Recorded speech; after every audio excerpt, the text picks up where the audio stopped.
অনেকদিন পর জিভে জল আসার মতো একটা পছন্দের খাবার খাবো। এটা আমার খুবই পছন্দের একটা খাবার। আমি মনে করি প্রতিটা মেয়ে মানুষেরই এটা একটা পছন্দের খাবার। আর যারা যে আপুরা খেতে পছন্দ করেন অবশ্যই কমেন্ট করে যাবেন। হ্যালো ভিউয়ার্স, আসসালামু আলাইকুম। চলে আসলাম রানাদার ছোট একটি ভিডিও নিয়ে। ভিডিওটা প্রতিদিনের মতো সকাল থেকে শুরু করেছি। তো এখানে কিছু ফ্রোজেন রুটি ছিল, সেগুলো ভেজে নিচ্ছিলাম। আর পাশে তরকারি গরম করে নিয়েছি, মুরগির তরকারি ছিল, মুরগির মাংসের আর কি। আর এই তো অনেকদিন পর আদা চাটাও খাচ্ছি। আদা ঘরে না থাকে আসলে চাটা খাওয়া হয় না, তবে আদা চাটা খেতে আমার খুব ভালো লাগে, আদার ফ্লেভারটা। আদা চা বসিয়ে এদিকে আমি রুটি দিয়ে, এই তো মাংসের ঝোল দিয়ে, মাংস আলু দিয়ে রুটিটা খেয়ে নিচ্ছি। নাস্তার শেষে চলে আসছি আদা চাটা কাপে নিয়ে নেওয়ার জন্য। আর চায়ের কালারটা এত সুন্দর আসছিল কাপে নেওয়ার পর, এটা সাদা কাপে কালো হয়ে গেছে। যাই হোক, এই তো গরম গরম ধোয়া ওঠা চা খেয়ে নিচ্ছিলাম। আর এই তো এইদিকে বাচ্চার বাপ ব্যস্ত থাকায় সব সংসারের দায়িত্ব মনে হয় যে আমার কাঁধে এসে পড়ে। আমিই বাচ্চার মা, আমিই বাচ্চার বাবা। তার বাচ্চার চুল কাটানোর সময়টা পর্যন্ত হয় না। 1 সপ্তাহ যাবৎ খালি তাকে বলতেছি বাবু চুল কাটতে হবে, তার কোনো গুরুত্বই নাই।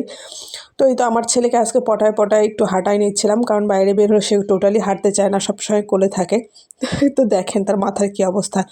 দুঃখের বিষয়, চুল কাটতে গিয়ে সিরিয়াল পাইনি, 1 ঘন্টা লেট হবে বলতেছিল। পরে আবার বাসায় চলে আসি, আর পরে আর যাওয়া হয়নি। আজকে আর হবে না। তো বাসায় আসার পরে কি খাবো, দুপুরে কি রান্না করব, তো হঠাৎ মনে হলো ঘরে সবজি আছে, আর এই শীতে সবজি খিচুড়ি খাওয়া হয়নি, তো আজকে সবজি খিচুড়িটা খেয়ে ফেলি। যেই কথা সেই কাজ। গাজর, বেগুন, শিম আর আলু কেটে নিয়েছি। ফার্স্টে আমি 2টা এলাচ, তেজপাতা, পেঁয়াজ, কাঁচামরিচ দিয়ে সবজিটা ভেজে তারপরে তো এখানে ধুয়ে রাখা ডাল আর চাল দিয়ে দিয়েছি। আমি এখানে 2 ধরনের ডাল নিয়েছি, মসুরের ডাল, কালাই ডাল। এই ডালটাই আমার কাছে বেশি ভালো লাগে। মুগ ডালটা বাসায় থাকা সত্ত্বেও খাওয়া হয় না, কারণ লাইব্রেরি আব্বু পছন্দ করে না, আমারও ভালো লাগে না। তারপরে তো আদা রসুন পেস্ট, হলুদের গুঁড়া, ধনিয়ার গুঁড়া, লবণ সব কিছু দিয়ে চালটা ভেজে তো প্রেসারে নিয়ে 2টা সিটি দিয়ে নিলাম। প্রায় রান্নাটা শেষ। আর এই তো চলে আসছি সেই লোভনীয় খাবারটা নিয়ে। এবার কার কার জিভে জল চলে আসলে ভিডিওটা দেখার পর অবশ্যই কমেন্ট করবেন। এই টক বড়ির চাটনিটা অনেকদিন পরে খাচ্ছি। অনেকদিন পরে বলতে অনেক বছর পরে, ঠিক মনে নেই কত বছর পরে খাচ্ছি। আসলে ঢাকা শহরে এগুলো চোখে পড়ে না, আর পড়লেও দেখা যায় ভালো লাগে না। বাজার থেকে একদিন বড়ই নিয়ে আসছিলাম, এর আগে একটা ভিডিওতে শেয়ার করেছি।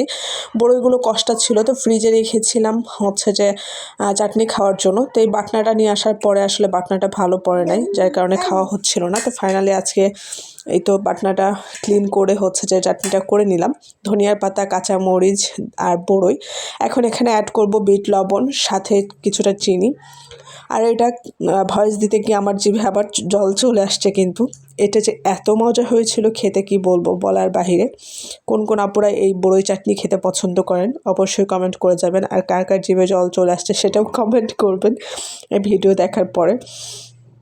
যাই হোক, অনেক দুষ্টামি করলাম, অনেকদিন পরে পছন্দের একটা খাবার খাইলাম, আপনাদের সাথে একটু শেয়ার করার চেষ্টা করলাম, যেহেতু ডেইলি ব্লগ ভিডিও করে থাকি।